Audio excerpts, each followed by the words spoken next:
Merci à tous. Monsieur le député, cher Philippe, Madame la sénatrice, cher Audrey, Madame la représentante du Conseil régional, Madame Céline Sétouze, Madame la représentante du Conseil départemental, Sophie Arzal, Monsieur le Président de la Chambre des métiers, Monsieur Picardo, je ne sais pas si la Chambre de commerce est arrivée, pas encore, donc je pense qu'il sera présent tout à l'heure. Monsieur le Consul, merci également de votre présence. Monsieur le Président donc, de la Nordel, cher Jacques, Mesdames et Messieurs les élus, UES et US, c'est ça que je peux dire, parce que j'ai entendu tout à l'heure. Hein, en plus, tu as dit que j'avais un beau chapeau, j'espère que c'est pas que le chapeau. Non, mesdames et messieurs, vous tous, en grande qualité, merci de votre présence. C'est une nouvelle fois pour moi, donc, avec un grand plaisir, que je participe à l'ouverture de l'événement incontournable du territoire Nord. J'ai eu l'occasion de le dire à la conférence de presse, du territoire Nord, bien sûr, mais aussi de toute la Réunion. C'est-à-dire notre salon de la maison qui fête cette année sa 35e édition. Je suis extrêmement fier de voir que la Synode, notamment, continue à s'associer, une fois de plus, à cet événement important pour l'économie réunionnaise qui met en lumière l'un des piliers essentiels de notre société, l'habitat. Et ce n'est pas le président de la Chambre des métiers qui va me contredire. Aujourd'hui, la problématique du logement est donc en crise. Il faut voir comment accompagner au mieux cette crise du logement et surtout également comment accompagner le secteur du BTP, qui est un secteur essentiel donc dans la vie économique de notre pays.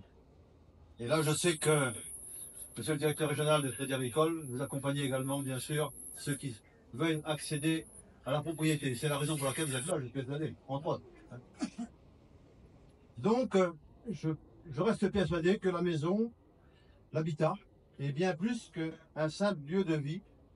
Elle est le reflet de notre identité.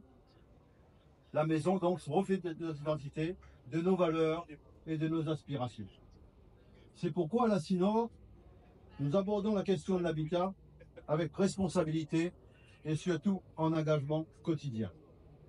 Que ce soit à travers, bien sûr, on connaît plus ce mot, la Synode pour ça, mais il n'y a pas que ça, heureusement d'ailleurs, à travers la collecte et le traitement de déchets, à travers la gestion de l'eau et de l'assainissement, important également, ou encore les déplacements urbains, et c'est aussi très important, avec eh bien, notre réseau de transport commun, le principal réseau de transport commun de la Réunion. 63% donc des déplacements en transport commun se fait sur le réseau Citalis, avec Sodiparc et Sinor. Et nous avons bien sûr, avec notre premier téléphérique urbain de France, le deuxième c'est Toulouse, 3 semaines après, ça on est arrivé. Et donc, avec aujourd'hui plus de 3 millions de voyages. C'est un succès, nous-mêmes, qui est donc qui va au-delà de nos espérances. Comme quoi, quand on fait un transport public commun, en commun, qui correspond à les attentes et qui soit donc fiable, eh bien, la population l'utilise. Et c'est ça qui est intéressant à le faire.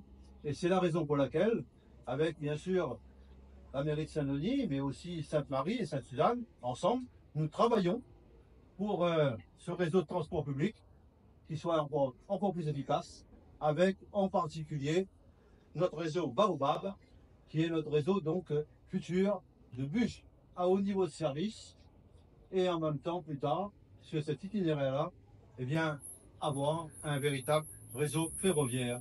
Et je ne parle pas du tram-train, mais on parlera probablement du train. Donc, nous allons encore plus loin avec un engagement sur le logement. Pour nous, sur le logement vacant notamment, en 2023, nous avons identifié sur notre territoire 2573 logements vacants et nous allons accompagner les propriétaires qui le souhaitent pour les rendre disponibles à la location. Parce que souvent, ce sont des logements qui sont soit donc en mauvais état, mais aussi que les propriétaires ne souhaitent pas louer, de peur qu'il y a un problème de paiement de loyer. Eh bien, nous allons accompagner les propriétaires avec une garantie de loyer au cas où il y a une défaillance du locataire.